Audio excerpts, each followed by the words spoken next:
विधायक क्रांतिकारी जय Bhim. RR media और भीम क्रांति टीवी में आपका स्वागत है। दोस्तों, जन सुरक्षा विधेयक महाराष्ट्र के विधानसभा में पारित हुआ और वो आज इनके विरुद्ध में नागपुर के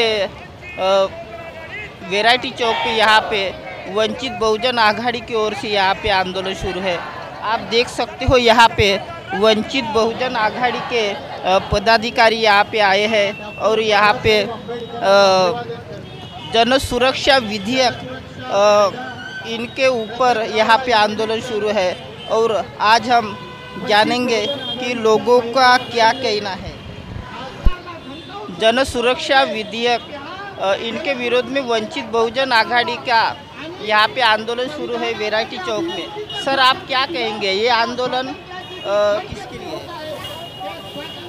ये आंदोलन इसके लिए है की महाराष्ट्र जन सुरक्षा विधेयक जे सरकारने आणलेलं आहे आणि ते विधानसभेमध्ये पारित झालेलं आहे, विधान परिषदेमध्ये पारित झालेलं आहे आणि ते पारित झाल्यानंतर राज्यपालाकडे पाठवून त्यांची सही झाली का त्याचं रूपांतर कायद्यामध्ये होईल। तर ते त्याच्यामध्ये जे महाराष्ट्र जनसुरक्षा विधेयक आहे त्याच्यामध्ये जे काही पॉईंट्स आहेत, जे काही मुद्दे आहेत, ते मुद्दे असे आहे की व्यक्ती किंवा संघटना एका धोरणाच्या विरुद्ध किंवा कायद्याच्या विरुद्ध जे जाचक कायदे असतील किंवा काही असेल त्याच्या विरुद्ध ते आपले हे करून त्याच्या विरुद्ध तुम्ही आंदोलन करू नये आणि शासनाला विरोध करू नये एनकेन प्रकारे। आणि ते कोणत्या नावाखाली होऊन राहिलं, नक्षलवाद आणि शहरी नक्षलवादाच्या नावाखाली। आता तुम्ही नक्षलवाद कोणाला ठरवणार? शहरी नक्षलवाद म्हटलं तर शहरी नक्षलवाद कोण तुम्ही ते ठरवायला पाहिजे ना, त्याची व्याप्ती काय आहे आणि तत्सम सर्व संघटना, तत्सम म्हटलं म्हणजे सर्वच आले त्याच्यामध्ये। परंतु अशा याच्यामध्ये एक महत्त्वाची गोष्ट लक्षात येते की हा कायदा पारित असताना विरोधी पक्ष जे होते त्या विरोधी पक्षांनी नेमकी कोणती भूमिका वापरली केली? त्या विरोधी पक्षांनी कुठलीही भूमिका न घेता, चाहे काँग्रेस असो, शिवसेना असो, राष्ट्रवादी असो, यांनी कुठलीही भूमिका न घेता ते विधानसभेमध्ये पारित झालं। आणि जेव्हा ह्या गोष्टी आमच्या वंचित बहुजन आघाडीच्या माध्यमातून, समाज माध्यमातून आल्या, त्यांना वाटलं काँग्रेस आणि इतर राजकीय पक्षांना का नाही रे बाबा हे बरोबर नाही आहे, हे आपल्या विरोधी चाललं आहे, म्हणून त्यांनी काय केलं का नाटकबाजी करून विधान परिषदेमध्ये जाऊन त्यांनी तिथे पाय काढला। तर गोष्ट ही आहे। म्हणून आमचा विचार हा आहे की महाराष्ट्र जनसुरक्षा विधेयक जे कायदा आहे, पहिले कायदे नाही आहेत का? IPC आहे, CRPC कोड आहे, याच्यावरून भारतीय नागरिक संहिता ही संहिता आणलेली आहे। एवढे सारे कायदे असून पुन्हा महाराष्ट्रामध्ये स्पेशल कायदा का? कोणाला मदत करून राहिले तुम्ही? हा प्रश्न विचारायला पाहिजे आणि हे काम आहे विरोधी पक्षाचं। विरोधी पक्ष जर करत नसेल मग जे बाकीचे आहेत पक्ष, राजकीय पक्ष, जसा का आमचा वंचित बहुजन आघाडी आहे, तो करून राहिला विरोध, म्हणजे या धोरणाच्या विरुद्ध आणि त्या कायद्याच्या विरुद्ध आम्हाला वाटते का तो कायदा रद्द झाला पाहिजे। म्हणून या कायद्याचा मी वंचित बहुजन आघाडीचा पदाधिकारी म्हणून मी त्याचा निषेध करतो। सर, अर्बन नक्षलवाद म्हणून वारंवार भाजप सरकार उपयोग करत आहे, काय अर्बन नक्षलवाद? अरे हो, तेच तर आमचा विचार नाही की बा शहरी नक्षलवाद, अर्बन नक्षलवाद जे म्हणता तुम्ही, अर्बन नक्षलवाद काय आहे आणि त्याच्यामध्ये कोण कोण येईल हेही सांगायला पाहिजे ना। नाही तर उठसूट कोणालाही, म्हणजे तुमच्या धोरणाच्या विरुद्ध समजा कोणी विरोध करत असेल, संविधानिक माध्यमातून विरोध करत असेल, तर तुम्ही त्याला ना गाडाल का? तुम्ही त्यांना जेलमध्ये टाकाल का? हे योग्य नाही आहे ना। तर म्हणून त्या कायद्याचा आम्ही संविधानिक माध्यमातूनच विरोध करतो आहे आणि संविधानिक माध्यमातूनच आम्ही विरोध करू आणि सांगू यांना, सरकारला, शासनाला सांगू की तुम्ही हा कायदा रद्द करा। सर, बाळासाहेब आंबेडकरांनी न्यायालयामध्ये धाव घेतलेली आहे की या बाळासाहेब आंबेडकर न्यायालयामध्ये जाणार आहेत, न्यायालयामध्ये जाणार आहे। जसं मागच्या वेळेस 76 लाख मतदानाच्यासाठी ते न्यायालयात गेले होते, आता सुद्धा ते न्यायालयात जातील आणि ही लढाई सुरू राहील, रस्त्याच्या माध्यमातून म्हणा किंवा न्यायालयाच्या माध्यमातून ही लढाई सुरू राहील। तोपर्यंत सुरू राहील जोपर्यंत जनसुरक्षा कायदा हा रद्द होत नाही। थँक्यू।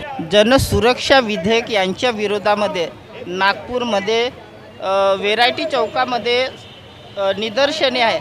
मॅडम, तुमचा परिचय द्या आणि काय सांगाल आज? हो, माझा परिचय, मी सावनेरमध्ये राहते. माझं नाव रत्नमलाताई रागासी आहे. मी एक NGO चालवते आणि त्याच माध्यमातून मी इथे वंचित बहुजन आघाडीला सावनेर तालुक्यामधून अध्यक्षपदा माझी नियुक्ती आहे. या आंदोलनामध्ये सहभाग घेणं म्हटलं सगळं महिलांचं कर्तव्य होतं. मला जसा मेसेज आला तसं मी आंदोलनामध्ये सहभाग घेतला. मी ते 12:30 वाजतापासून हजर झाले. माझे काही पर्सनल कामं केले. 3 वाजता इथं हजर होऊन या आंदोलनाचा एक हिस्सा झाला. हे आंदोलन करण्याचं कारण म्हटलं म्हणजे काय, ही जी सरकार आहे ही जनतेच्या विरोधात काम करते आणि जनतेला गुमराह करून ते स्वतःची मनमानी करून कुठलाही कानून आणि कायदा पास करते. त्यांना असं वाटतं का आमची 70% काय 100% आमची लोकसंख्या स्वतःचीच आहे बा, हे माझेच सगळे गुलाम आहे, म्हणून मी ह्या गुलामाला केव्हा बी यांच्यावर कुठलाही कायदा लादू शकतो आणि मी स्वतःची मनमानी करतो, असं हे राज्य सरकार करत आहे. परंतु ही सरकार म्हणजे जनतेला न्याय न देता जनतेवर अन्याय करत आहे. हे जनसुरक्षा कायदा नसून हा जनतेवर लादलेली गुलामगिरी आहे. हा मनुवादाचा कायदा आहे. मनुवाद आधी तर बाबासाहेबांनी जर समजा मनुस्मृती जाडली नसती तर असले असते. एवढं केल्यानंतरही बाबासाहेबांना हे लोक वगळून, बाबासाहेब संविधान वगळून स्वतःचं संविधान निर्मिती करतात आणि यांचे जे म्हणतं कार्यकर्ता आहे फेसबुकवर, व्हॉट्सअपवर म्हणजे जे बी काही कायदा यांना जमेल तो कायदा पास करून तिथे चर्चासत्रामध्ये आणतात. हा कायदा संविधान विरोधी आहे का? संविधान विरोधामध्ये आहे. वंचित बहुजन आघाड़ी की ओर से नागपुर में धरना प्रदर्शन है और जन सुरक्षा विधेयक रद्द होना चाहिए, यही इनकी मांग है. ताई, आप क्या बताएंगे? आज आंदोलन शुरू है, ये आंदोलन क्यों है? जो कायदे जो बना रहे हैं सरकार, ये किस लिए बना रहे हैं? ये हम बहुजनों के लिए ही कायदे हैं क्या? ये आर्य लोगों के लिए नहीं है, ये बामन लोगों के लिए नहीं है, उनके लिए कोई कायदा नहीं है. ये कायदे सब हम लोगों के लिए, हम सब बहुजनों के लिए है कायदे. तो ये कायदे रद्द होना चाहिए. और मेरा कहना जो है, जो भारत देश में बहुजन समाज है उनने ये कायदे सुनना नहीं चाहिए, उसका उल्लंघन करना चाहिए. अर्बन नक्सलवाद, बार बार भाजपा ये अर्बन नक्सलवाद ऐसा कह रहा है, ये क्या है अर्बन नक्सलवाद? अर्बन नक्सलवाद किसे कहते हैं मालूम है क्या? जो बहुजन लोग जो ग्रामीणों में रहते हैं, जो जल जंगल जमीन के लिए लड़ते हैं, जो जंगलों में रहते हैं, उस जंगल के लिए वो अपना सब कुछ मानते हैं, क्योंकि वो प्रकृति शक्ति पूजक है. इस वजह से सरकार नहीं चाहती कि जंगल ये बहुजनों के पास रहे, इसलिए उनको छीन के अडानी अंबानी को बेचा जा रहा है.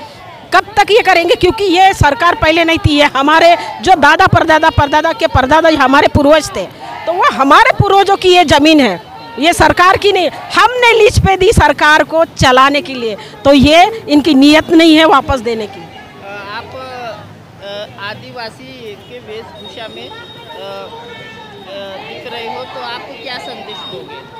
देखिए, मैं मंगलाताई हुई के गोंडवाना गोंड महासभा की राष्ट्रीय उपाध्यक्ष हूँ और मैं ऑल इंडिया घूमती हूँ.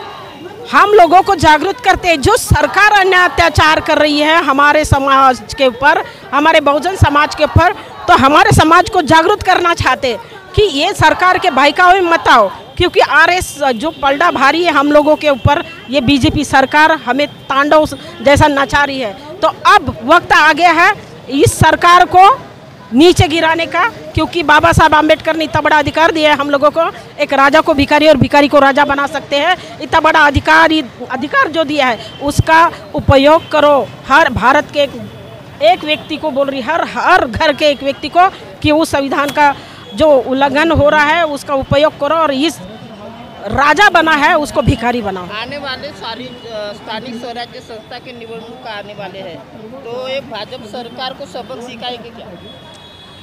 ये हमारे जो बहुजन समाज है, आज हम इतना है, हम मुट्ठी भर है, और ये जो है ना भाजपा सरकार, ये मच्छर है ना, मच्छर है. इनके औकात नहीं है राजगद्दी पे बैठने का. हम लोग चुन के ला के देते तो आज राजगद्दी पे ये लोग राज कर रहे हैं. गलती हमारी है जो राजगद्दी पे इनको बिठाया हमने.